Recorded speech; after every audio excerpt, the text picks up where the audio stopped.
Hello. और चलते चलते यहाँ पहुँचा था, मैं डॉक्टर नरूल्ला जी के पास आया हूँ तो एक मेरे को वीडियो वायरल मिली, मेरे को बाहर से आई, कनेडा से वीडियो। कोई मित्र हैं तो उसको जब मैंने सुना तो मेरे को नरूल्ला जी की याद आई। मैंने ये तो डॉक्टर नरूल्ला भाई हैं। और जो दूसरे शख्स हैं जो तरुण बाबा जी, अरे वाह वाह वाह, वो तो इतने बड़े समाज सेवक हैं। बहादुर के रोड जो है वहाँ होजरी एसोसिएशन है, वहाँ पर वो प्रधान भी हैं, बड़े बड़े कुछ यानी कि ओहदों पर रह चुके हैं, गौशाला वो चलाते हैं, काउंसलर भी उनके घर से रह चुके हैं। और उसके बाद अभी तो एमपी के इलेक्शन में, अरे यार कमाल किया उन्होंने, इतनी बड़ी पार्टी बनाई थी, इतना बड़ा शोर शराबा किया था। वो खुद भी इलेक्शन लड़े थे, बच्चा बच्चा जानता है तरुण जाना बाबा के नाम को। लेकिन डॉक्टर साहब आप जो कह रहे हैं कि वो ऐसा है वैसा है, ये क्या सच्चाई है, इसको मेरे को भी बता दीजिए, हम भी सुन लें कि ये जो शख्स है इतना हमारा रहनुमा है लुधियाना का, इतना बड़ा जानी के ओहदे पर है, इतना समाज सेवक है, इतना जैन बरादरी में इतना लोकप्रिय है, और आप उसे कहते हैं कि वो कुछ और ही है। बताइए जरा। श्रीपाल जी नमस्कार। पहले तो आप आए हमारे पास, धन्यवाद। सबसे बड़ी बात श्रीपाल जी, पहली तो बात ये समाज सेवक का जो एक शब्द जो उसने एक पहरावा बना रखा था वो बिल्कुल गलत है। दूसरी बात आपने ये कहा है, मैं कह रहा हूँ कि लुधियाना में शायद उत्तरी भारत में उसके बड़ा ठग और बेईमान कोई नहीं है, जिसके कारण एक मासूम बच्चे ने आज पॉइजन भी खा लिया। आपको ये पता चल गया होगा मीडिया में क्या हुआ। दूसरी रही बात पार्टी की, कोई उसकी पार्टी रजिस्टर्ड नहीं, कोई कुछ नहीं थी। उसने महज एक पैसे इकट्ठे करने का जरिया बना रखा था। पहले किसान आंदोलन में किसानों के नाम पे पैसा इकट्ठा किया। अब किसी भी किसान नेता से पूछ लिया कि वो कभी किसी को सिंगल पेनी दी हो, हाँ उनके नाम पर उसने लाखों करोड़ों रुपए इकट्ठे किए। वो हम हमारी 17 तारीख को अपॉइंटमेंट है ईडी ऑफिस में, वहाँ हम सारे एविडेंस देखेंगे किसान नेताओं के नाम पर कैसे करोड़ों रुपए देश विदेश से इकट्ठा किया गया और उसका कैसे मिसयूज़ किया गया, वो हम बताएंगे। और आज की डेट में ताज़ा खबर ये है कि कौमी इंसाफ मोर्चे को वो कह रहा है कि सारी फंडिंग मैं कर रहा हूँ। अगर ये वो बात कह रहा है तो किसी दम पे कह रहा है, क्योंकि कौमी इंसाफ मोर्चे की स्टेज पर सिर्फ और सिर्फ यही एक चेहरा, हिंदू चेहरा है जो आदमी आगे बैठा हुआ है। तो इसका मतलब ये जो कह रहा है कि मैं फंडिंग कर रहा हूँ, ये फंडिंग बिल्कुल नहीं कर रहा है। लेकिन कौमी इंसाफ मोर्चे के नाम पर व्यापारियों से, अपने जैन बंधुओं से, दूसरों से हजारों करोड़ों रुपए इकट्ठे करने की तैयारी कर चुका है और काफ़ी लोगों से पैसे इकट्ठे कर रहा है। वो हम पर हम यहाँ नहीं खोल सकते बात। वो हम 17 तारीख को ईडी में हमारी अपॉइंटमेंट है, तो वहाँ हम 17 तारीख को सारे एविडेंस देंगे। और बाकी आपने जो कहा समाज सेवक की, मुझे लग रहा है कि समाज सेवक की इस आदमी ने परिभाषा ही बदल दी है। ये हाई कोर्ट में जाके कह रहा है कि मेरे खिलाफ कोई कंप्लेंट नहीं, कोई कुछ नहीं है। हमने हाई कोर्ट में इसके खिलाफ 26 केस दिए हैं जो लोकल डिस्ट्रिक्ट कोर्ट में अभी बाकी डिस्ट्रिक्ट से दूसरों से हमारे पास आ रहे हैं, जो ऑन द रिकॉर्ड है। ठीक है ना। 30 केस हमारे पास वो आ चुके हैं जो 138 के, जिनसे इसने माल ले लिया लेकिन उनको बाद में पेमेंट नहीं की, वो भी हमारे पास डॉक्यूमेंट्री प्रूफ है। नॉर्मली ये कहते हैं कि आदमी की जब नीयत बदलती है तो वो बाप बदल देता है, लेकिन इस यहाँ पर एक और नया कारनामा हुआ। बाप वो बदलता है दूसरे शहर में जाके, मोहल्ले में जाके, इसने गली में जाके बाप बदल लिया। एक आधार कार्ड पे इसका बाप का नाम है अर्दुमन जैन जो ओरिजिनल में है, और दूसरे आधार कार्ड में जो स्पिटरी रोड पे इसने कोठी दबा रखी है उस पे बाप का नाम है राकेश जैन, जबकि राकेश जैन नाम का वहाँ कोई नहीं रहता। राकेश कुमारी नाम की एक महिला रहती है, उसके कागज लगा के, जाली कागज लगा के, सिस्टम करके राकेश कुमारी से राकेश जैन बना लिया गया।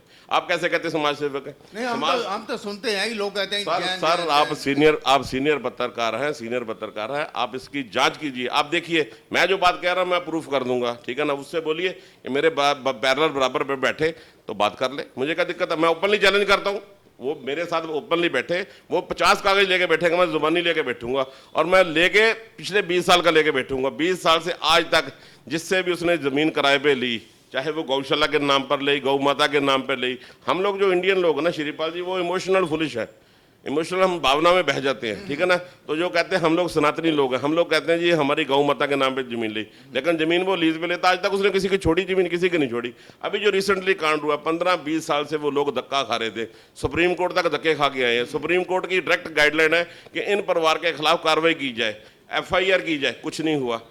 सुप्रीम कोर्ट से लैब टेस्टेड हुआ, लैब टेस्टेड में क्लियर हुआ कि सारे कागज चेक जो भी है, जो उनको बस हेर फेर की गई है, ये सुप्रीम कोर्ट कहता है, और जिला प्रशासन कहता है कि नहीं हम इसके खिलाफ कार्रवाई नहीं करें। अरे बड़ी बेवकूफ़ वाली बात चीज़ है, कैसे नहीं कार्रवाई करेंगे आप? इसका मतलब है कि जिला प्रशासन सुप्रीम कोर्ट से ऊपर है। और दूसरी बात है, वो बच्चा जो 15-20 साल से धक्के खा रहा था, सुप्रीम कोर्ट से केस जीत के आए, सारा कुछ करके आए, वो उसने आगे पॉइजन खा लिया, और अब ये लोगों को कहता फिरता है मैं तो रिपोर्ट उसकी चेंज करा दूंगा, उसने पॉइजन खाया सल्फास का ही, मैं ये शो करवा दूंगा कि जी इस आदमी ने तो हार्ट अटैक हुआ है, इसके जो सुसाइड नोट लिखा है वो गलत लिखा है। मतलब इंसान इंसानियत नाम का जनाजा निकल रखा है। ये उस समाज को बिलोंग करता है जिसमें लहसुन प्याज खाना भी पाप है, और ये इंसानों को जिंदा खा रहा है। ये तो राक्षस प्रवृत्ति से भी ज़्यादा चले गया ऊपर। राक्षस प्रवृत्ति भी इतनी खतरनाक नहीं होती जो ये आदमी का खतरनाक है। तो जो आप कह रहे हैं, मैं हर चीज़ को विद प्रूफ कर रहा हूँ। मैंने डेली इसका एपिसोड चला रखा है और मैं 30 एपिसोड चलाऊंगा लगातार। अभी 3 ही हुए हैं, 3 में इसकी हालत खराब है। अभी तो बाकी पड़े हुए हैं, मैं वो करूंगा, पूरा करूंगा और कागज देंगे। लोग मुझे कहते हैं कि नरूला जी आपको डर नहीं लगता, इतना बड़ा आदमी है। मैं कहा कुछ नहीं है, कुछ नहीं इसके पल्ले में, सिर्फ एक हवा है। जिसके नाम के पीछे ऑफिसर के जैन लगता है वो बोल देता है मेरी भतीजी है, मेरा भतीजा है। ऐसे ही जो मैडम प्रज्ञा जैन के बारे में बोलता रहा कि वो मेरी भतीजी, मुझे तो वो चाय पिलाती। बाद में मैंने पता किया कि इनका तो आसपास भी नहीं है। फिर इसने जो स्मिटी रोड पे कोठी ली, ये कह रहा है कि जी जैन स्थान के लिए मैंने काम ले लिया है। जैन स्थान वालों से मेरी बात हुई, वो कह रहे जी हमारे पास तो चाहे 5000 बंदा आ जाए, हमारे पास ठहराने का इंतजाम उतना है। हमारे जैन स्थान के सामने इतना बड़ा कॉम्प्लेक्स बना, हमने तो दिया नहीं। इसका मतलब है जो जैन स्थान के नाम पे इसने लेटर हेड दिया है, परिवार को दिया है, वो भी जाली है, उसके बाप की भी साली है। अरे यार, आदमी ने 2 बाप बदल लिए, डॉक्यूमेंट बदले, तीसरा बाप जो खुद ही अपना बना हुआ, अपने बाप के इसने खुद साइन किए हुए हैं। मेरे पास सारे डॉक्यूमेंट हैं, मैं धीरे धीरे सब कोर्ट में दे रहा हूँ। सीबीआई में भी दूंगा, ईडी में दूंगा, उसमें हाई कोर्ट में तो हम ऑलरेडी दे चुके हैं। बाकी एक 17 तारीख को ऑर्डर आ रहा है। दूसरे केस में हाई कोर्ट ने टाइम बाउंड कर दिया है। एक आज़ादी गुलाटिया हमारा स्वतंत्रता सेनानी था, उसके परिवार की इसने जमीन गौशाला के नाम पे दबाने की कोशिश की थी। वो तो जाट आदमी थे, वो डंडा लेके खड़े हो गए, तो ये भाग खड़ा हुआ। ठीक है ना, वो भी डॉक्यूमेंट्स हमारे, उसमें कोर्ट ने कर दिया है।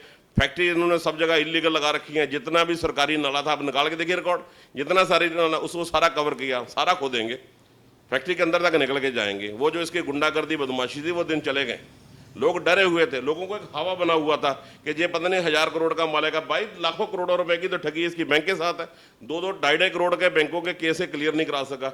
बैंकों को प्रॉपर्टी कोई और दिखाई, फ्रॉड कहीं और हुआ, प्रॉपर्टी कहीं की, लेना देना कहीं का। अगर सीबीआई इंक्वायरी भी की जाए, सीबीआई वाले भी सर पकड़ के बैठेंगे। नॉर्मली सीबीआई जब भी एंटर होती है केस में तो 3 करोड़ की बाद एंट्री होती है। यहाँ 300 करोड़ रुपए की ठगी आपको मैं लुधियाने में दे दूंगा।